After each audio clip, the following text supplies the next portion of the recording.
I've been a homebody for my entire life. The sum total of my international travel consists of 4 brief day trips by car, 3 into Canada in my teens, 1 to Ensenada, Mexico in my mid-20s. It is said that the best traveler has no fixed plan and is not intent upon arriving. In my family, nobody provided a better example of this approach than my Aunt Dorothy. In the fall of 1957, my aunt came to visit for a few days on her way to India. I had just turned 6 and was too young to understand that she was leaving on a 2-year work contract. She had traveled extensively in the United States, but I think it was probably her first opportunity to see Europe. She gave herself enough time to visit a couple of cities, Paris, Geneva, Rome. She left us with a wonderful written account of her flight from Rome to Delhi.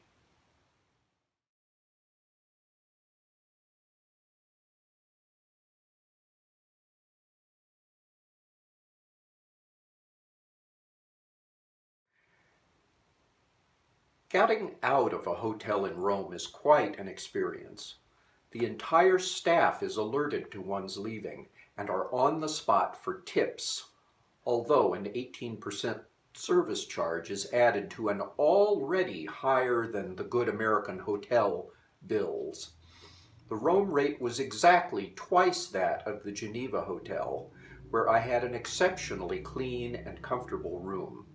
I'll always remember that feather comforter and 4 square linen pillows.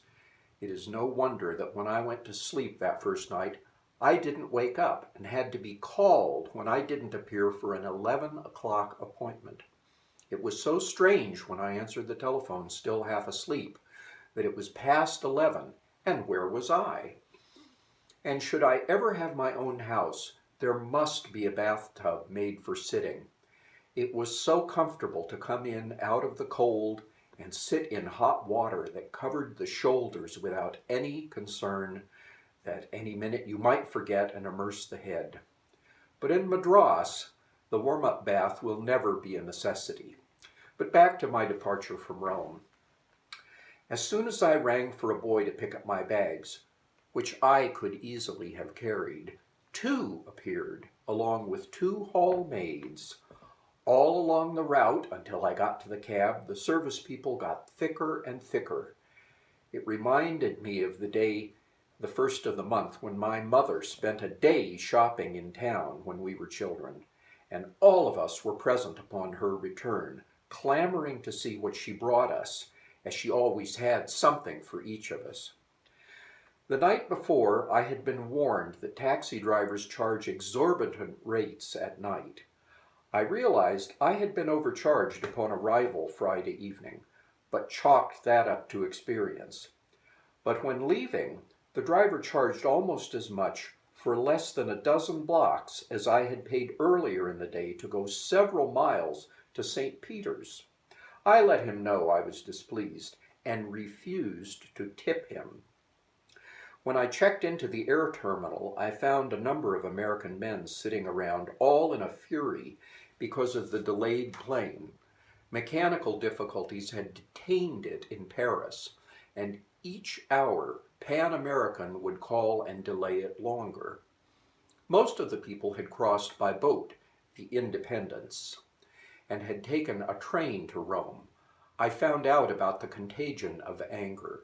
Though I had had a bout with the taxi driver, I was still in a fairly good mood.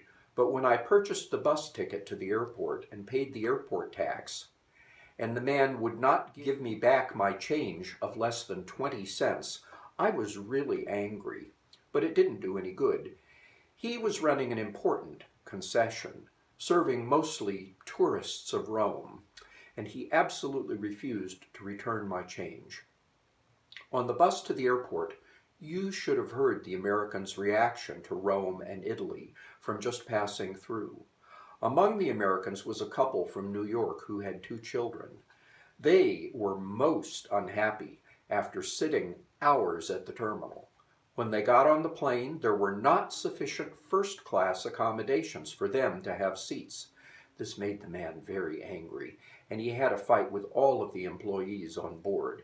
I heard him say, "Has some government employee been given the space?" I assumed that he was someone important with industry and was traveling on his own. However, after he had consumed a number of Manhattans, he came up and sat down by me, and I learned he was a civilian employee with the military. He was most upset about having to travel tourist when he was entitled to first class. The difference was that liquor is free to first class, and he said the food was more choice. He couldn't understand it when I told him I was perfectly happy. I had a comfortable seat. I had been starved being unable to eat until nearly 11 p.m. and was fed a good meal. And since I could do without the liquor the rest of my life, I had no complaints. He clicked his tongue and shook his head and said, "You'll change, you'll change." I can imagine not changing some from living 2 years in India. But since the Indians have prohibitions, and I don't expect to run counter to their manners of life, when at all possible, this isn't one of the ways I propose to change. As we were in the air above Italy, and doubtless had Italian companions on board, I was a bit embarrassed to listen to his remarks about Italians. Previously, he was with the army occupation in Europe and had traveled extensively by car all over Italy. He likes and respects the people of all countries, he said, except Italians. Italians he described as lazy leeches. He didn't seem concerned about the economy that would cause men to lose the dignity of independence, though he said his field was economics. In Beirut, we changed planes. I had been told by the steward that since we were so late, it was impossible. We wouldn't make connections. The man said he hadn't been told, and said that perhaps the steward would offer to have someone else bring the bad news to him. From Beirut, the entire family was bedded down in berths, so they were quiet. My seat companion from Beirut was a German businessman. As we started late, we were told breakfast would be delayed as long as possible. I awoke when the aroma of coffee permeated the atmosphere and was immediately served breakfast. As soon as the breakfast tray was removed, orders were taken for lunches and drinks to proceed. Champagne accompanied the lunch and an after-dinner liqueur. So the entire time aloft to Karachi was consumed with eating. The meals I missed on Sunday in Rome were made up on Monday and then some. The man from Germany, an engineer, proved to be an interesting conversationalist and told me about Germany during the war and his role as a public relations officer for a short time, only since his engineering skill was needed. He termed the massacre of the Jewish people a crime, but said few Germans knew that it was happening. He told of a friend of his who had a castle taken over by the government, who said to him one day, "I'd like to know what goes on in there. Frequently, a whole busload of people are taken there, and none have ever come out, and yet they can't be accommodated there." This, it developed, was a gas chamber. The man's wife was killed during the war in an air raid. One of the last things he talked about was the attitude of the Middle and Far East. He said, "They're willing to take our money, but they will become independent of you." I said it was my understanding that we hope the countries will grow independent of all. In Delhi, my friend Maya Deb said, "We prefer assistance from foundations such as Ford because we feel it comes without committing us to any political course of action." The plane from Beirut was late arriving in Karachi as it had waited 4 hours on the Rome plane. The Pakistani plane on which I had reservations departed 5 minutes earlier. Consequently, it was necessary to spend 24 hours in that mad city, which was about enough. And since it didn't seem sensible to venture away from the hotel, I spent most of it sleeping. As we arrived at the hotel, it seemed surrounded by snake charmers and people with monkeys. They trooped around to the back of the hotel and stood on a raised dais in the center of the square below our room and performed.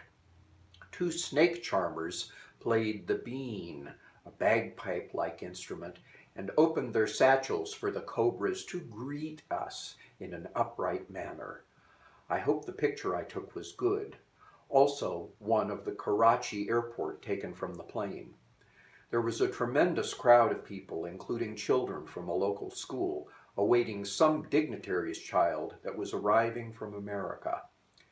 In Karachi, most of the women were walking around looking like sacks in either a black or white tent with peepholes for eyes. How hot it must be under them.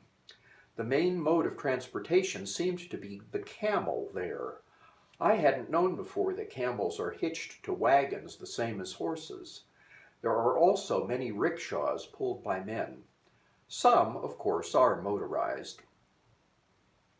The variety of costumes worn by the men were as many and varied as those in India.